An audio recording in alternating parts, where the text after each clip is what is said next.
అప్పుడప్పుడు చంద్రబాబు నాయుడు గారు చెప్తుంటారు ఒక అవకాశంగా చూసుకోవాలని. చంద్రబాబు నాయుడు గారు చెప్తున్నట్టుగానే ఈరోజు ఈ సంక్షోభాన్ని ఏదైతే బుడమేరు వరదలు, అదేవిధంగా కృష్ణానది వరదలు, ఇలాంటి పెద్ద సంక్షోభాన్ని కూడా ఆయన వైఎస్ఆర్ కాంగ్రెస్ పార్టీ నాయకుల మీద కక్ష తీర్చుకోవడానికి ఉపయోగించుకునే ప్రయత్నం చేయటం చాలా విచారకరమని ఈ సందర్భంగా చెప్పదలుచుకున్నాను. అదేమిటంటే ప్రకాశం బ్యారేజ్లో 1వ తారీఖున వచ్చినటువంటి వరదలు 3 పడవలు ప్రకాశం బ్యారేజ్ దగ్గరికి వచ్చాయని, ఆ 3 ప్రకాశం బ్యారేజ్ని పలుమార్లు గుద్దుకున్నాయని, ఆ గుద్దుకోవటం వలన ప్రకాశం బ్యారేజ్ దెబ్బతినదని, దెబ్బతినటమే కాదు ప్రకాశం బ్యారేజ్ కొట్టుకుపోయే పరిస్థితి వచ్చేటటువంటి అవకాశం ఉందని, దీనంతటికీ కారణం వైఎస్ఆర్ కాంగ్రెస్ పార్టీ కారణమని, అంతకు మించి ఇది ఒక కుట్రని, ఏదో ఒక విధంగా ప్రకాశం బ్యారేజీకి నష్టం చేసి ఆ వచ్చినటువంటి నష్టం తెలుగుదేశం పార్టీ వల్లే వచ్చింది అని ఒక అపవాదును క్రియేట్ చేయాలనేటువంటి ఉద్దేశంతో వైఎస్ఆర్ కాంగ్రెస్ పార్టీ నాయకులు ఈ కుట్ర పన్నారనేటువంటి మాట చంద్రబాబు నాయుడు గారు చెప్తున్నారు, ఇరిగేషన్ మంత్రి గారు చెప్తున్నారు, హోంమంత్రి గారు చెప్తున్నారు. వారికి ఉన్నటువంటి మొత్తం పత్రికా రంగంలో వారికి ఉన్నటువంటి బలం అంతా కూడా పత్రికలు రాస్తున్నాయి, టీవీ ఛానల్ చెప్తున్నాయి. దీనన్నిటికీ కారణం వైఎస్ఆర్ కాంగ్రెస్ పార్టీ కుట్ర. ఈ పెద్ద ప్రమాదం సంక్షోభం నుంచి కూడా వైఎస్ఆర్ కాంగ్రెస్ పార్టీ మీద కేసులు పెట్టాలి, కేసులు పెట్టి వారిని హింసించాలి అనేటువంటి దృక్పథంతో ఇవాళ చంద్రబాబు నాయుడు గారు పనిచేయటం చాలా దురదృష్టకరమని ఈ సందర్భంగా నేను చెప్పదలుచుకున్నాను. అసలు ఇదేం నాకు అర్థం కాల. 3 పడవలు గుద్దుకున్నాయంట. 3 పడవలు కాదు, చాలా పడవలు గుద్దుకున్నాయి. నేను మనవి చేస్తున్నా, మొన్న జరిగినటువంటి ఈ పెద్ద వరద వల్ల సుమారుగా 10,42,000 క్యూసిక్లు అనుకుంటాను, లేదా 11 లక్షల పైచు, 11,43,000 క్యూసిక్ల వాటర్ ఎగువ నుంచి వచ్చింది. చాలా పెద్ద ప్రవాహం, అది చిన్న ప్రవాహం కాదు. బహుశా ఈ మధ్యకాలంలో ఎప్పుడూ రానంత ప్రవాహం 11,43,000 క్యూసిక్లు వస్తే ఎగువన ఉన్నటువంటి బోట్లు తెగిపోయి కొట్టుకొచ్చేసాయి. 1 కాదు, 2 కాదు, ఈ 3 కాదు, టూరిజం బోట్ కూడా కొట్టుకొచ్చేసింది. సుమారుగా number of boats partially damaged 202 according to the government report, నాది కాదు, ఇవాళ ఇచ్చినటువంటి report. Number of fully damaged boats 432, మొత్తం నాశనం అయిపోయినాయి 432. నేను ఒక విషయాన్ని కూడా ఇక్కడ చెప్తా, ఈ 3 బోట్లు టూరిజం బోటే కాదు, చిన్న చిన్న బోట్లు వచ్చాయి. అవి ఏంటంటే ఈ ప్రకాశం బ్యారేజ్కి సంబంధించినటువంటి గేట్లలో పట్టేటటువంటి బోట్లు. అలాంటివి కొన్ని వందలు కొట్టుకుపోయాయి కింద ప్రవాహానికి కొట్టుకుపోయినటువంటి సందర్భం. ఈ 3 బోట్లు చాలా పెద్దవి కాబట్టి అవి పట్టేస్తే అవి డ్యామేజ్ చేయడానికి కుట్ర పన్ని వైఎస్ఆర్ కాంగ్రెస్ పార్టీ వాళ్ళు ఇదంతా చేశారు. దానిలో పాపం కోమటి రామ్మోహన్ అనే ఆయన ఒక ఆయన, ఉషాద్రి అనే ఆయన ఒక ఆయన, వీళ్ళిద్దరిని నిన్న అరెస్ట్ చేశారు, ఎఫ్ఐఆర్ రిజిస్టర్ చేశారు, కోర్టులో ప్రొడ్యూస్ చేశారు. వీళ్ళిద్దరూ వైఎస్ఆర్ కాంగ్రెస్ పార్టీకి చెందినటువంటి వ్యక్తులు అనేటువంటి మాట మాట్లాడుతున్నారు. నేను ఇక్కడ చాలా స్పష్టంగా కొన్ని ఫ్యాక్ట్స్ని మీ ముందుకు తీసుకురావడానికి ప్రయత్నం చేస్తా. కోమటి రామ్మోహన్ అనే ఆయన కోమటి జయరామ్ గారికి సమీప బంధువు. ఇది నేను సృష్టించింది కాదు, వాస్తవం ఇది. ఆయన ఏంటి, తెలుగుదేశం పార్టీలో అమెరికాలో ఉంటాడు, ఎన్ఆర్ఐ వింగ్కి సంబంధించినటువంటి నాయకుడు, హెడ్ ఆయనే. అదేవిధంగా ఉషాద్రి, ఈయన లోకేష్ గారితో ఫోటో దిగుతూ, మేము ట్విట్టర్లో కూడా పెట్టాం, లోకేష్ గారితో ఫోటో దిగుతూ కనిపించినటువంటి వ్యక్తి. వీళ్ళిద్దరూ వైఎస్ఆర్ కాంగ్రెస్ పార్టీ నాయకులట. నాయకులే కాదు, వీళ్ళిద్దరూ తలసాని రఘురామ్ గారికి సన్నిహితులంట. వీరిద్దరూ నందిగం సురేష్ గారికి సన్నిహితులట. ఆల్రెడీ నందిగం సురేష్ గారి మీద ఎక్స్ ఎంపీ గారు, ఆల్రెడీ తలసరి రఘురాం గారి మీద ఎమ్మెల్సీ గారు ఆయన మీద ఆల్రెడీ కేసులు పెట్టారు.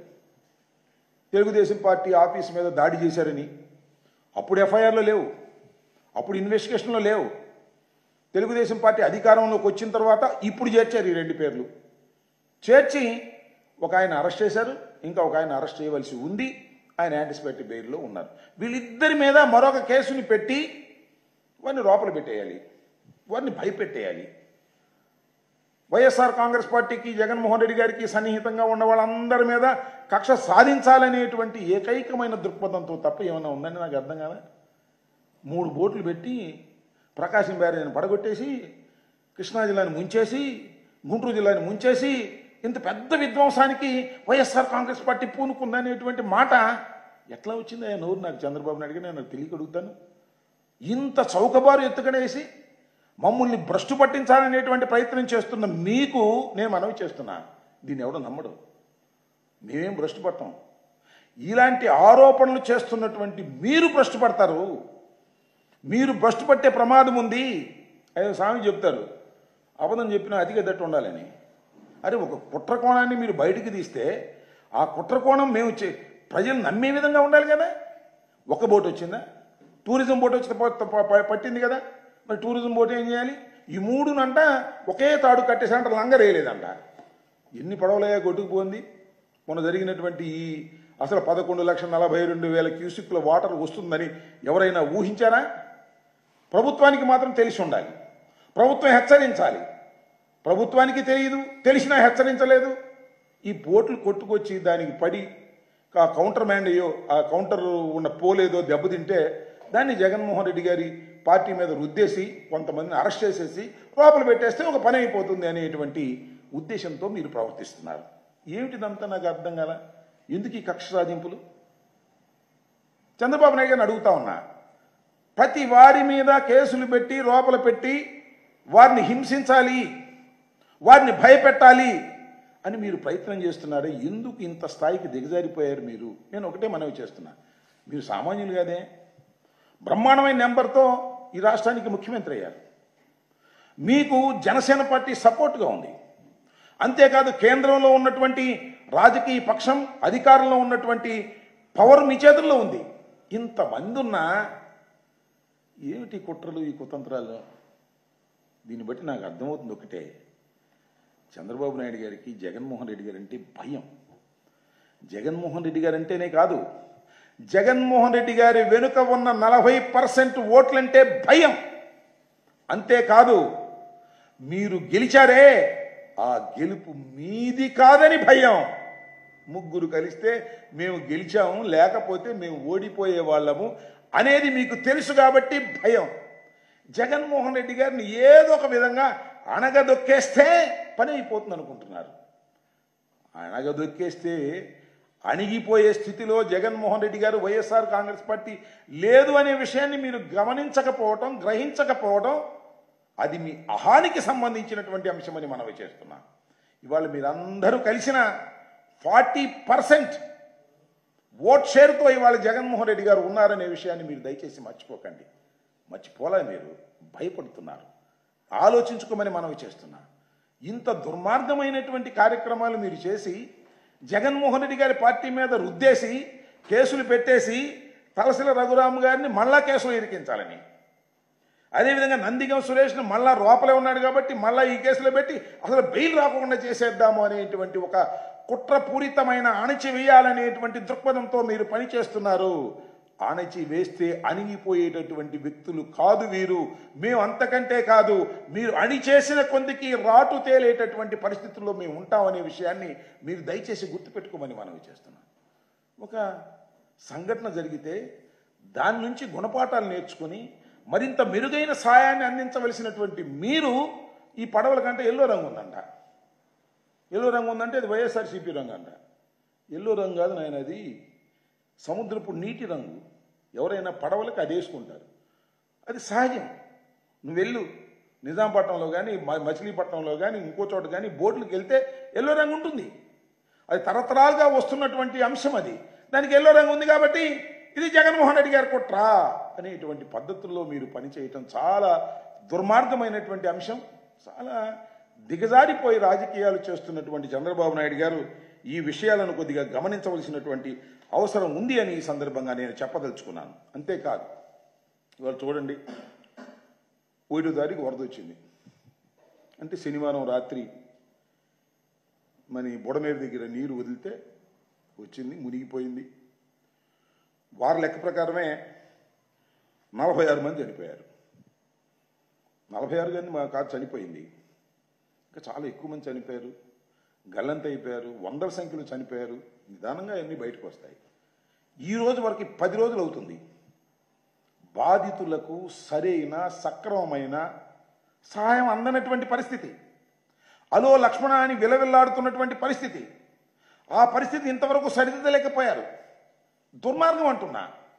ఇంత భయంకరమైనటువంటి పరిస్థితులు రాష్ట్రంలో ఎప్పుడు లేవు. అనేక ప్రమాదాలు జరిగాయి, అనేకమైన వరదలు వచ్చాయి, కానీ ప్రభుత్వ అడ్మినిస్ట్రేషన్ కంప్లీట్ ఫెయిల్ అయిపోయింది. చంద్రబాబు నాయుడు గారు చెప్తున్నారు ఆయన పెద్ద విజనరీ అట, అడ్మినిస్ట్రేటర్ అట.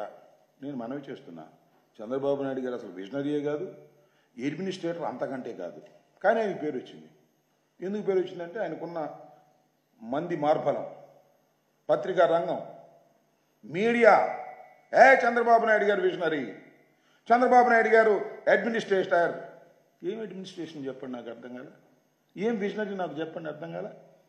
ఏమండి, నేను తెలియగలుగుతాను. చంద్రబాబు నాయుడు గారు ఒకటి గుర్తుపెట్టుకోండి, వెలగనేరు లాకుల దగ్గర, అది రెగ్యులేటర్, మరి లాకులు అంటే ఆయన కోపం వస్తుంది. రెగ్యులేటర్ దగ్గరికి శనివారం అంటే 31వ తారీఖు మధ్యాహ్నానికి నీళ్లు వస్తే అదే రోజు రాత్రి మీరు విడుదల చేయాలని అనుకుంటే ఎందుకు మీరు ఇన్ఫార్మ్ చేయలేదు? విజయవాడ ఏ ప్రాంతం అయితే ప్రవాహ ప్రాంతం ఉంటుందో ఆ ప్రాంతంలో ఉన్నటువంటి ఇళ్లకు కానీ పేటలకు కానీ ఎందుకు మీరు ఇన్ఫార్మ్ చేయలేకపోయారు? ఇన్ఫార్మ్ చేసి ఉంటే మీరు చెప్పినట్టు ఈ 46 మంది, ప్రజలు అనుకున్నట్టు 100 మంది చనిపోయి ఉండేవారా? చనిపోయి ఉండేవారు కాదే. మీరు ఇన్ఫార్మ్ చేయటంలో పూర్తిగా ఫెయిల్ అయిపోయారు. ఆయన సిసోడియా గారు మొన్న ఎక్కడో చూసే వీడియో, మాకు తెలుసండి ముందే, మేము చెప్పినా కూడా ఎవరు ఖాళీ చేస్తారు, అందుకని మేము చెప్పలేదు అంటున్నాడు. ఎంత సింపుల్గా తీసారండి సార్, నాకు అర్థం కాలేదు. పెద్ద అడ్మినిస్ట్రేటర్గా ఉన్నటువంటి ప్రభుత్వంలో సిసోడియా గారు ఇంత మాట అనేసరే, ఇన్ఫార్మ్ చేయటం అనేది మీ ధర్మం. నేను ఒక మాట చెప్తాను ఇక్కడ, నా ఫ్లైట్లో వెళ్ళే వాళ్ళకి అర్థమైంది. ఇప్పుడు నా ఫ్లైట్ ఎక్కినా సరే మీరు ఎమర్జెన్సీ డోర్ పక్కన ఉంటే ఎయిర్ హోస్టెస్ చెప్పింది, అయ్యా ప్రమాదం జరిగినప్పుడు ఎవాక్యువేషన్ జరిగేటప్పుడు ఈ విధంగా ఆపరేట్ చేయాలని చెప్తారు. నిజంగా ప్రమాదం జరిగిద్దా? జరగకపోయినా చెప్పడం వారి డ్యూటీ. ఎయిర్ హోస్టెస్ ఆ విధంగా చెప్పి ఎడ్యుకేట్ చేయడానికి ప్రయత్నం చేస్తాం. మనం ఒకసారి వింటాం, ఒకసారి వినం. జరిగిందంటే ప్రమాదం అని అనుకుంటాం మనం. అయినా చెప్పడం మానేస్తారా? మానేరుగా. అలాగే వెలగలేరు దగ్గర నీళ్లు మీరు రిలీజ్ చేసే ముందు ఎందుకు అలర్ట్ చేయలేదు, ఎందుకు ఎవాక్యువేషన్ చేయలేదు, ఎందుకు వారందరినీ కూడా పునరావాసానికి తీసుకువెళ్ళకోకుండా మీరు నీళ్లు వదిలేసి ఇంతమందిని చంపేసి, చంద్రబాబు నాయుడు గారు విజనరీ, ఆయన మంచి అడ్మినిస్ట్రేటర్ అంటే ఎలా? నాకు అర్థం కాల. అది ఇంకో పారు చెప్తాను మీకు. చంద్రబాబు నాయుడు గారు జగన్మోహన్ రెడ్డి గారు బుడమేరుని ఏరు అన్నా అంట, నది అన్నా అంట. దానికి పెద్ద కామెడీ చేశాడు. సాక్షాత్తు విజనరీ గారే. నేను తర్వాత నాకు తెలియదు, అఫ్కోర్స్ నేను ఇరిగేషన్ మంత్రిగా చేసినా కొన్ని వాస్తవాలు ఒప్పుకోవాలి. అది ఏరా నదా ఏంటి అని నేను మొత్తం వెరిఫై చేశా, చాలామందిని అడిగా. అది ఒక చిన్న నది, బేబే రివర్ అంటారంట. దాన్ని ఏదో ఇంగ్లీష్లో కూడా ఒక మాట చెప్పారు, రివలెంట్ అంటే ఒక బేబీ నది. 160 కిలోమీటర్లు ప్రవహించేటటువంటి ఒక బేబీ, ఒక నది, చిన్న నది.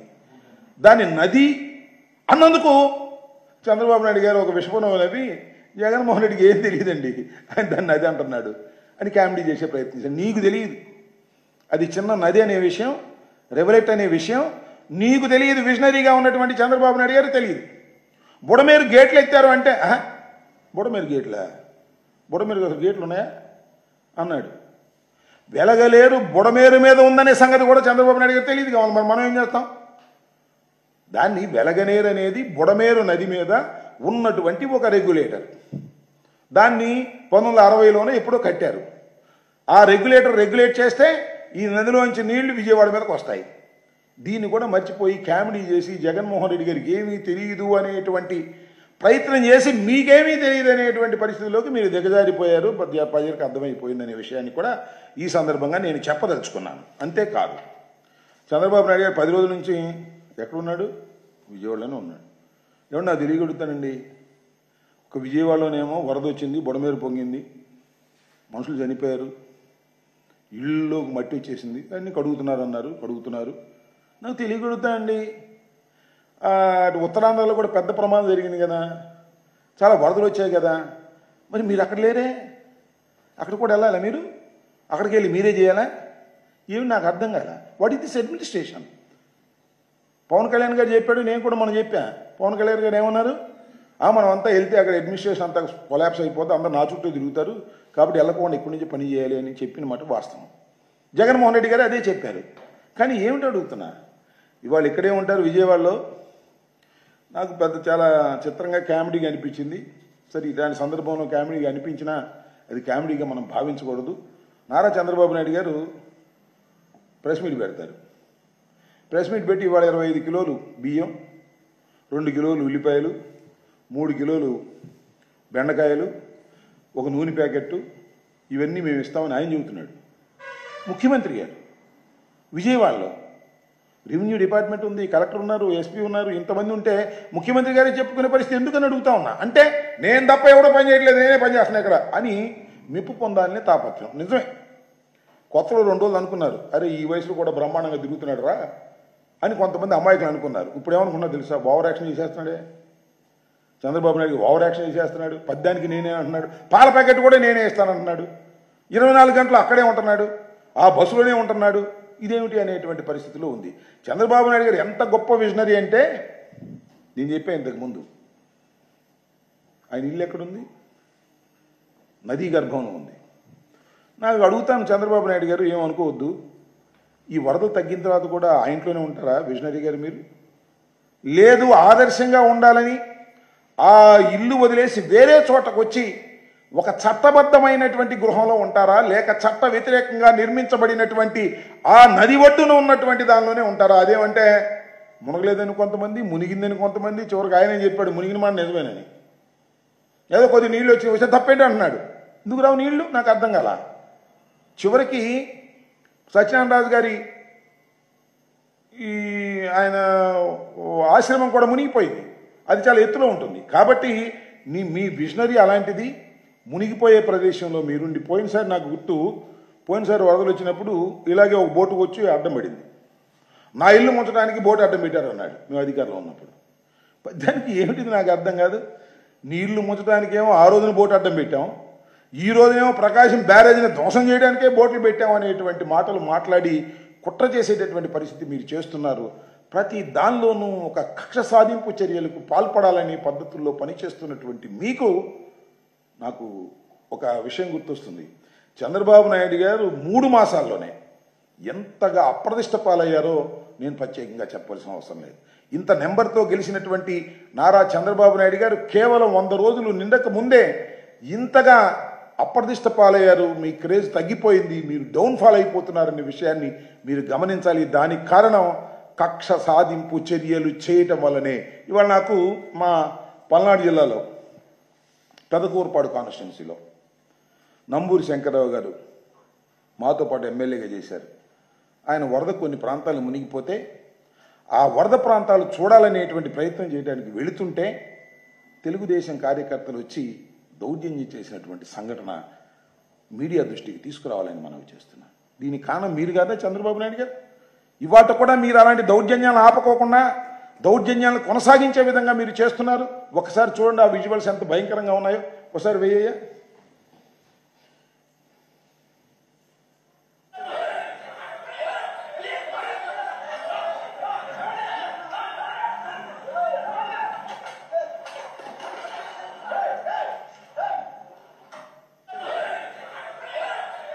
నెక్స్ట్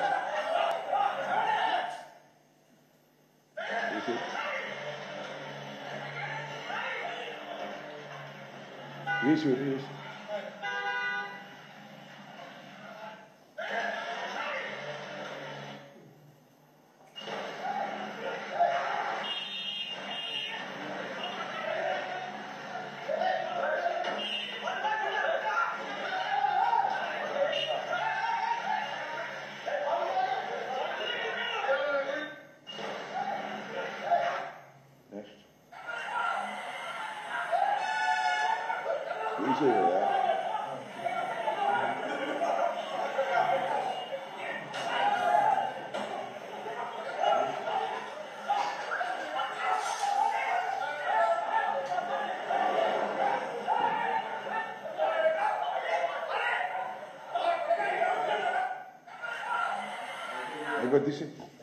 ఇది పెదకూరపాడు నియోజకవర్గంలో నంబూరి శంకర్రావు గారు వరద పీడిత ప్రాంతాలు ఎక్కడైతే లోతట్టు ప్రాంతాలు మునిగిపోయాయో ఆ పంటలు చూడటం కోసం వెళ్ళాలని నిర్ణయించుకొని బయలుదేరితే చూడండి, తెలుగుదేశం పార్టీకి సంబంధించినటువంటి నాయకులు కార్యకర్తలు కార్లు బయలుగొట్టారు.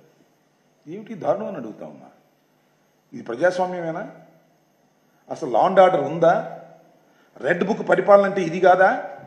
ఈ విధంగా రెడ్ బుక్ పరిపాలన చేస్తూ మీరేదో గొప్పగా పరిపాలన చేస్తున్నామని చెప్తే ఏం లాభం అంటున్నా. ఇలాంటి వాటిని నివారించలేనటువంటి దశలో ఇవాళ మీరున్నారు. ఈ ప్రభుత్వం ఉంది, మీ హోమ్ డిపార్ట్మెంట్ ఉంది, పోలీసుల సమక్షంలోనే. పోలీసులు లేకపోతే అది వేరే విషయం. సాక్షాత్ పోలీసులు అక్కడే ఉన్నా కూడా వారిని పట్టుకుని ఆపేటటువంటి ప్రయత్నం చేస్తున్నారు తప్ప పోలీసులు వారి మీద యాక్షన్కి వెళ్ళాల. యాక్షన్కి వెళ్తే మళ్ళీ ట్రాన్స్ఫర్ అయిపోతాయి, గందరగోళం అయిపోతాయి, ముఖ్యమంత్రి గారు ఊరుకోరు, హోంమంత్రి గారు ఊరుకోరు అనేటువంటి పద్ధతుల్లో వ్యవహరిస్తున్నారు. పోలీసులకు ఫ్రీ హ్యాండే లేదు. పోలీసులు వైఎస్ఆర్ కాంగ్రెస్ పార్టీ కార్యకర్తలను కొడుతుంటే చూస్తూ ఊరుకునేటటువంటి పరిస్థితికి వాళ్ళ లా అండ్ ఆర్డర్ రాష్ట్రంలో వచ్చింది అంటే మనం ఎక్కడ ఉన్నామని అడుగుతా ఉన్నా. ఇన్ని దౌర్జన్యాలకు పాల్పడుతున్నారే మీరు, ఇది ధర్మమేనా అని అడుగుతా ఉన్నా. నారా చంద్రబాబు నాయుడు గారు గుర్తుపెట్టుకోవాలి, అధికారం శాశ్వతం కాదని మనవి చేస్తున్నా. అధికారం మాకు ఉంది, ఇవాళ మీకు వచ్చింది. శాశ్వతంగా మిమ్మల్ని అంటిపెట్టుకునే అధికారం ఉంటుందని అనుకోవడం చాలా పొరపాటు. గుర్తుపెట్టుకోమని మనవి చేస్తున్నా. రోజులు గిరులు తిరిగి వస్తాయి. ఇలాంటి దౌర్జన్యకాండకు మీరు పాల్పడుతున్నారు, ఈ దౌర్జన్యకాండను ప్రోత్సహిస్తున్నారు. ఐఎమ్ డిమాండింగ్ హోమ్ డిపార్ట్మెంట్ ఇమీడియట్గా వారి మీద యాక్షన్ తీసుకోండి, వారి మీద కేసులు రిజిస్టర్ చేయండి. కేసులు రిజిస్టర్ చేసి వారి మీద యాక్షన్ తీసుకోకపోయినట్లయితే మీరు భస్మాసుర హస్తంలాగా మీ హస్తాన్ని మీరే నెత్తిన పెట్టుకునేటువంటి పరిస్థితి వస్తుంది. ఇది సరైనటువంటి విధానం కాదనే విషయాన్ని దయచేసి గుర్తుపెట్టుకోవాలని ఈ సందర్భంగా నేను మనవి చేస్తున్నా. ఇప్పటికైనా పరిస్థితిని గమనించి చంద్రబాబు నాయుడు గారు వీళ్ళందరూ కూడా సరైన పద్ధతుల్లో వ్యవహరించాలని కూడా ఈ సందర్భంగా నేను కోరుతున్నాను. ఓకే,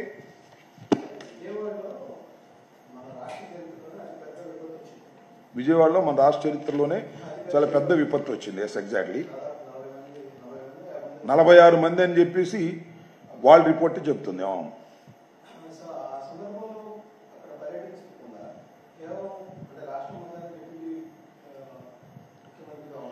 డిప్యూటీ సీఎం గారా? ఆయన మొన్నే చెప్పాడుగా, పిఠాపురం అంటే that is his own constituency. So deputy CM అసలు ముఖ్యమంత్రి గారే ఇక్కడుండి పర్యవేక్షించటమే కరెక్ట్ కాదు అని ఇండైరెక్ట్గా మన డిప్యూటీ సీఎం గారు చెప్పారు. ఎందుకంటే నేను వెళితేనే, అంటే డిప్యూటీ సీఎం గారు వెళితేనే అడ్మినిస్ట్రేషన్ అంతా తన చుట్టూ ఉంటుందని, రిలీఫ్ యాక్టివిటీస్ జరగవని తెలిసి నేను వెళ్ళలేదని చాలా స్పష్టంగా చెప్పాడు. ఇవాళ ఆయన కాన్స్టిట్యున్సీ కాబట్టి ఆయన వెళ్ళి ఉంటాడని నేను అనుకుంటున్నా. మన రామానాయుడు గారి లాగా ఓవర్ యాక్షన్ చేయదలుచుకుంటే మన డిప్యూటీ సీఎం గారు కూడా వచ్చి ఒక చిన్న చీపరు పట్టుకుని ఇట్లా ఓటం మొదలెట్టానుకో, ఇక చూసుకో అన్ని పేపర్లు ఫ్రంట్ పేజీలు వస్తుంది, అన్ని టీవీల్లోనూ మోగిపోద్ది. కాకపోతే ఆ ప్రచారం ఇష్టం లేదని ఆయన అనుకున్నాడేమో. కాకపోతే నాకు ఇప్పుడు మీరు చెప్పే కాబట్టి గుర్తొస్తుంది, మా రామానాయుడు గారు అంటే మన ఇరిగేషన్ మంత్రి గారు, ఆయన చాలా కష్టపడిపోయాడంట. మీరు చూసారా? బుడమేరు. నాకు తెలియక అడుగుతానండి, ఇరిగేషన్ మినిస్టర్ అంటే గండు పొచ్చడానికా? ఆ గండు పొచ్చడం కూడా మామూలుగా పొచ్చలేదంట. ఒక గొడుగు వేసుకున్నాడు, పచ్చ చొక్కా వేసుకున్నాడు. పాప మంచోడు, ఏ మాటకి ఆ మాట. నేను ఎట్లయితే ఇలా ముద్ర వేసుకుంటానో ఆయన కూడా పచ్చ చొక్కా వేసుకొని పార్టీ కమిట్మెంట్గా ఉంటాడు. దాని వరకు శభాష్. కానీ చంద్రబాబు నాయుడు గారు ఇరిగేషన్ మంత్రి గారిని ఎక్కడ పెట్టాడంటే, ఇంతవరకు ఇరిగేషన్ మంత్రి గారు పోలవరం గురించి మాట్లాడా? చంద్రబాబు నాయుడు గారే మాట్లాడతాడు. ఏ ప్రాజెక్టు గురించి అయినా మాట్లాడా? చంద్రబాబు నాయుడు గారే మాట్లాడతాడు. కానీ బుడమేరు గట్టు తెగిపోయింది కాబట్టి ఆ గట్టు దగ్గరే ఉండి అది పూడ్చేంతవరకు బయట రమ్మన్నాడు. అక్కడే కూర్చున్నాడు, గొడుగేసుకున్నాడు, గాలి వచ్చినా గొడుగేసుకున్నాడు, ఏమంటే కెమెరాలో తీస్తున్నారు, అక్కడే భోంచేస్తున్నాడు, కెమెరాలో తీస్తున్నారు. బుడమేరు గండి పూడిన తర్వాతే ఇంటికి వస్తా అన్నమాట. ఏందే నాకు అర్థం కాదు. బుడమేరు గండి పూడ్చడానికి ఎంత గొప్ప ఇరిగేషన్ మంత్రిగా పనిచేయటం నాకేం అర్థం కాల. అక్కడ మిలిటరీ వచ్చింది, గుత్తేదారులు వచ్చారు, వీళ్ళందరూ కలిసి గండి పూడ్చారు. అదేదో పెద్ద విపత్తులాగా, పెద్ద విపత్తు ఏమో చాలా పెద్దది, దానిలో గండి దిగటం అనేది ఒక చిన్న అంశం. ఆ గండిని పూడ్చేంత వరకు కూడా విశ్రమించని రామానాయుడు అని రీల్స్ మీద రీల్స్ వచ్చేస్తున్నాయి. మేమేమో డ్యాన్సులు వేసామంటే ఇంతకుముందు, వీళ్ళేమో గండ్లు పూడ్చారంటే ఈ రెండు కంపేరింగ్ చేసి ఒక దంపుడు కొడుతున్నారు. ప్రచార ఆర్భాటాలు పెచ్చు, అసలు పని సున్నా. నాకు తెలియగలుగుతానండి, అసలు మీరు ఎన్ని రీల్స్ పెట్టుకునే బదులు ఆ 1వ తారీఖు, అదే 31వ తారీఖు రాత్రి 3 గంటలు మీరు ఎవాక్యుయేషన్ చేస్తే చచ్చిపోయేవాళ్ళు కాదు కదా ఇంతమంది. పొలాల నష్టం జరిగితే జరగవచ్చు, అది వేరే విషయం. అంత దుర్మార్గమైన పని చేసి ఇవాళ గట్లు పూడ్చేటటువంటి కార్యక్రమానికి ఇరిగేషన్ మంత్రి గారు అద్భుతంగా చేశాడు, అమోఘంగా చేశాడు. శభాష్ ఇరిగేషన్ మంత్రి. అది ఒకసారి యూట్యూబ్లో కొట్టండి, ఇరిగేషన్ నిమ్మల రామానాయుడు అన్నీ శభాష్ రామానాయుడు అని ఎవరు చెప్తారు? వాళ్ళ పార్టీ వాళ్ళు చెప్తారు. అద్భుతం రామానాయుడు ఎవరు చెప్తారు? ఏబిఎన్ వాళ్ళు చెప్తారు. రామానాయుడిని మీ భలే రామానాయుడు ఎవరు చెప్తారు? TV5 వాళ్ళు చెప్తారు. వీళ్ళు డబ్బాలు కొట్టుకుంటున్నారు. నాకు తెలియగలుగుతా ఏమిటిదంతా అంటున్నా. Administration is not like that. Administrator అంటే శాసనాలు చేసేవాళ్ళం మేము. అవసరమైతే విజిట్ చేయొచ్చు, తప్పలేదు. విజిట్ చేయాలి, విజిట్ని పరిశీలించాలి, అక్కడ ఉన్నటువంటి ఉద్యోగులకు పురమాయించాలి. మళ్ళీ అవసరమైతే 1-2 సార్లు విజిట్ చేయి. సోమవారం పోలవరం లాగా వెళ్ళు, కానీ పోలవరంలో నేను ఉంటా, పోలవరంలో నేను భోంచేస్తా, పోలవరంలో నేను స్నానం చేస్తా అంటే ఏంటది? Is it administration? అదేమంటే అంబటరాంబాబు గారు అలా చేయలేదు, డ్యాన్సులు వేసాడు, ఆయన ఏమో అరిశాడు. ఏమిటిది నాకు అర్థం కదా. ఏదో సంక్రాంతికి కాసేపు డ్యాన్స్ వేస్తే అది గొప్ప విషయం. చంద్రబాబు కూడా డ్యాన్స్ వేసాడు యోగాలు, మీరు ఎప్పుడు చూసారా? యోగా సందర్భంలో అదే చూపించి సరిపోయిందా? కాకపోతే ఏంటంటే ఇవాళ మీడియా ప్రభావం పెరిగింది కాబట్టి యూట్యూబ్లో రకరకాలుగా శభాష్ రామానాయుడు, శభాష్ నిమ్మల, బలిరా నిమ్మల, సొంత డబ్బాలు కొట్టుకుంటే ప్రయోజనం లేదు నాయన. మీ గురించి ఏమనుకుంటున్నారు ప్రజలు అర్థం చేసుకోండి. మొట్టమొదటి 2 రోజులు అరే భలే కష్టపడుతున్నారు అన్నారు, తర్వాత ఏమో అబ్బో ఓవర్ యాక్షన్ అయిపోయిందిరా బాబు అని అన్నారు. ఓవర్ యాక్షన్ తగ్గించండి, రియల్ యాక్షన్ చేయండి, ప్రజలకు ఉపయోగపడే విధంగా మీరు ప్రవర్తించండి, ఆపద కాలంలో ఉన్న ప్రజలకు సహాయాన్ని అందించే విధంగా చేయండి తప్ప పాల ప్యాకెట్ కూడా ముఖ్యమంత్రి గారు తీసుకెళ్తాడు, బెండకాయలు కూడా ముఖ్యమంత్రి గారు తీసుకెళ్తాడు, ఇల్లు కడగడం కూడా ముఖ్యమంత్రి గారు దగ్గర నుండి కడిగిస్తానంటే ఎట్లా కుదురుతుంది? అడ్మినిస్ట్రేషన్లో ఇంత పెద్ద రాష్ట్రంలో ఇన్ని కోట్ల మంది ప్రజలు ఉన్నారు.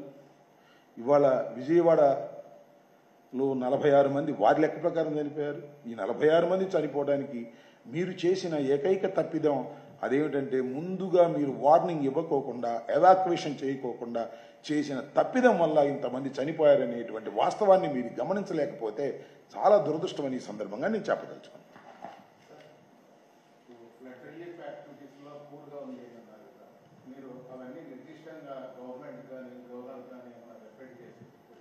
చూద్దాం సార్, తప్పనిసరిగా చేద్దాం. ఇప్పుడు దీన్ని రాజకీయం చేస్తున్నామని చంద్రబాబు నాయుడు గారు అంటున్నారు. ఎవరు రాజకీయం చేస్తున్నారో అర్థమవుతుంది. 3 పడవలు వెళ్ళి 5 పడవలు వెళ్ళి గుద్దుకుంటే దాన్ని రాజకీయం చేసి మా ఎక్స్ఎంపీలని, ప్రజెంట్ ఎమ్మెల్సీని ఇరికించాలని రాజకీయ కక్ష ఆయన వ్యవహరిస్తున్నాడు. ఎస్, ఈ రిలీఫ్ మీద ఏదైతే ఫెయిల్యూర్ అట్టర్ ఫ్లాప్ అయిందో దాన్ని మేము పత్రికాముఖంగా ప్రజలకు చేరవేస్తున్నాం. అవసరమైతే దాని మీద సమగ్రంగా రిపోర్ట్ కూడా చేస్తాం. తప్పనిసరిగా గవర్నర్ కావాల్సి వస్తే కలుస్తాం, ఆయనకి పంపాల్సి వస్తే పంపుతాం. టోటల్గా నేను మనవి చేస్తున్నా, ఈ బుడమేరు వరద, కృష్ణానదికి వచ్చిన వరదలో మానవ తప్పిదం, వారి ఫెయిల్యూర్స్ చాలా క్లియర్గా కనిపిస్తున్నాయి. మేము క్లియర్గా కూడా చెప్తున్నాం. నేను మీకు చెప్పాను లాస్ట్ టైం ప్రెస్ మీట్లో కూడా, అసలు వరద వస్తుంది కృష్ణానదికి అంటే నువ్వేం చేయాలి? పులిచింతలు కొంత ఖాళీ చేయాలి, అదేవిధంగా నాగార్జున సాగర్ కొంత ఖాళీ చేయాలి, శ్రీశైలం కొంత ఖాళీ చేయాలి, కుషన్ పెట్టుకోవాలి. అక్కడికి వచ్చిన శ్రీశైలంలోకి వచ్చిన వాటర్ని అక్కడే ఉంచాలి, కిందకు వదలకూడదు. వదలకూడదంటే అక్కడ కొద్దిగా కుషన్ ఉండాలి. అలాగే నాగార్జున సాగర్లో నీరు వదలకూడదు, కుషన్ పెట్టుకోవాలి. పులిచింతల్లో కుషన్ పెట్టుకోవాలి. నేను ఒకటే మనవి చేస్తున్నా, మీరు ఒకసారి ఆలోచించండి. పులిచింతల నుంచి 1వ తారీఖున ఒక్క బొట్టు కూడా రాకోకుండా కుషన్ పెట్టుకున్నట్టయితే మొత్తం వచ్చేది మున్నేరు ప్లస్ ఈ కృష్ణా పరివాహక ప్రాంతంలో వచ్చేటటువంటి నీరు లేదు బుడమేరు నుంచి డైవర్షన్ కెనాల్ వచ్చే నీరు ఈ నీరేగా ఉండేది. అప్పుడు 11,42,000 క్యూసిక్లు ఎందుకు అవుతుంది? 6 లక్షల క్యూసిక్లు 7 లక్షల క్యూసిక్లు అయిపోయి ఉంటుంది. ఆ క్వశ్చన్ పెట్టుకోలేకపోయారే. ఇది ఎస్టాబ్లిష్డ్ నామ్. ఇది ఎప్పుడైతే మీకు ప్రమాదం వస్తుందో అప్పుడు చేయాల్సినటువంటి పని అది. ఆ ప్రమాదాన్ని చేయకోకుండా అవి ఆచరించుకోకుండా ఏదేదో ఇవాళ నేను కూరగాయలు ఇస్తాను, నేను ఇవాళ ఇల్లు అడుగుతాను, నేను 24 గంటలు అక్కడే ఉంటాను. అక్కడే ఉంటారు మీరు. మీ ఇల్లు ఫస్ట్ ఫ్లోర్ బాగుపడేంత వరకు మీరు అక్కడే ఉంటారు. మాకు తెలుసు. ఫస్ట్ ఫ్లోర్ మునిగిపోయింది, బురద అయిపోయింది, ముందు అది కడుక్కుంటున్నారు. నేను తెలియకొడుతా. మీ ఇంటి ఫోటోలు రిలీజ్ చేయండి, దమ్ముంటే ఆ ఫోటోలు రిలీజ్ చేయండి. దేశంలో అన్నీ కావాలి. మీరుండ ఇల్లు ఫస్ట్ ఫ్లోర్ మునిగిపోయి బురదేసిపోయి భయంకరంగా తయారైంది. అక్కడికి వెళ్ళలేరు మీరు, ఇంకో చోట ఉండలేరు. సహాయ కార్యక్రమాలు బస్సులోనే ఉంటాను, కలెక్టరేట్లోనే ఉంటాను. ప్రతి సంక్షోభాన్ని తాను అవకాశంగా ఉపయోగించుకుని ప్రచారం చేసుకునే కార్యక్రమంలో నిమగ్నపోయి ఉన్నాడు నారా చంద్రబాబు నాయుడు. ఇది వాస్తవం.